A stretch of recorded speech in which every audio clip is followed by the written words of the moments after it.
शुक्रवार 18 जून को भारतीय उड़नसिख मिल्खा सिंह का 91 साल की उम्र में निधन हो गया। वह कोरोना से पीड़ित थे और एम्स चंडीगढ़ में भर्ती थे। मिल्खा से पहले रविवार को उनकी पत्नी निर्मल कौर का देहांत हुआ था। बहुत कम लोग जानते हैं कि देश के विभाजन की त्रासद हिंसा में मिल्खा सिंह के माता पिता, एक सगी बहन और 2 सगे भाई मार डाले गए थे। पाकिस्तान से भागकर दिल्ली पहुंचे मिल्खा कुछ दिन अपनी बहन के घर रहे। उसके बाद उन्होंने रेलवे प्लेटफॉर्म को ही अपना घर बना लिया था।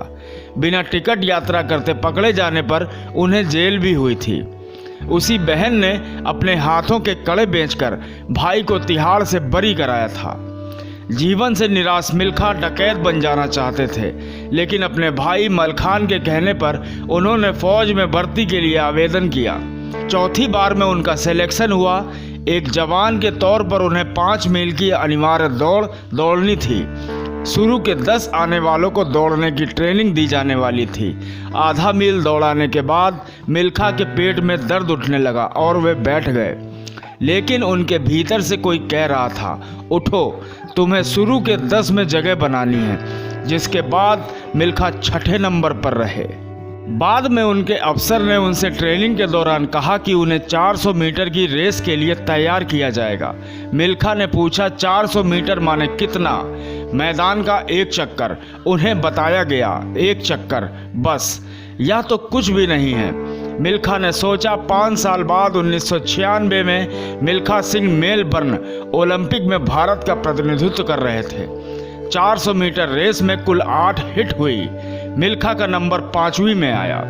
48.9 सेकंड का समय निकालकर वे हिट में आखिरी रहे और प्रतिस्पर्धा से बाहर हो गए। अमेरिका के चार्ल्स जेनकिंस ने फाइनल में 46.1 सेकंड का समय निकालकर गोल्ड मेडल जीता। प्रतियोगिता समाप्त होने पर मिल्खा टूटी फूटी अंग्रेजी बोलने वाले एक साथी को अपने साथ ले गए और चार्ल्स जेनकिंस से मिले। मिल्खा जानना चाहते थे कि चार्ल्स अपनी ट्रेनिंग आखिर कैसे करते हैं। दोस्ताना जेनकिंस ने एक एक बात बताई। उसी वक्त मिल्खा ने फैसला किया कि जब तक जेनकिंस का रिकॉर्ड नहीं तोड़ लेते उन्हें रुकना नहीं है। 2 साल बाद कटक में हुई एक रेस में उन्होंने ऐसा कर भी दिखाया। वे इतनी तेजी से भागे कि निर्णायकों को यकीन न हुआ और उन्होंने ट्रैक की दोबारा से पैमाइश कराई। मिल्खा के नाम 1960 के रोम ओलंपिक की वह ऐतिहासिक रेस जुड़ी हुई है जिसने उन्हें एक मिथक में तब्दील कर दिया था। वे फाइनल में पहुंचे और आधी रेस तक सबसे आगे रहने के बावजूद सेकंड के 100वें हिस्से से मेडल पाने से रह गए। उस रेस में ओटिस डेविस और कार्ल कॉफमैन ने नया विश्व रिकॉर्ड बनाया, जबकि 45.73 सेकंड के साथ मिल्खा सिंह ने राष्ट्रीय रिकॉर्ड बनाया। यह रिकॉर्ड तोड़ने में 38 साल लगे, जब परमजीत सिंह ने कलकत्ता में 45.70 सेकंड का समय निकाला। मिल्खा सिंह के कारनामों के बारे में हर कोई थोड़ा थोड़ा जानता है।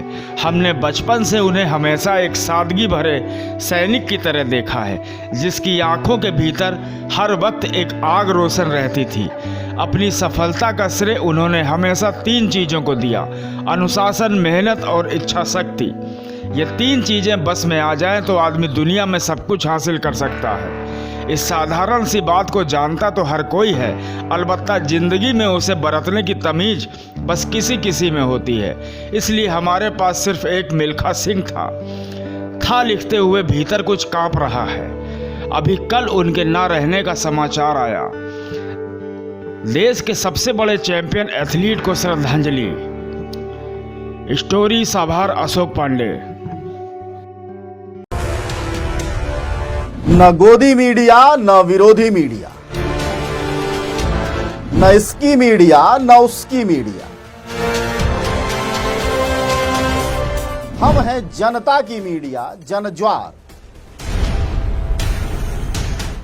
जनज्वार की हर खबर को जन जन तक पहुंचाने के लिए फेसबुक पेज को फॉलो करें, शेयर करें।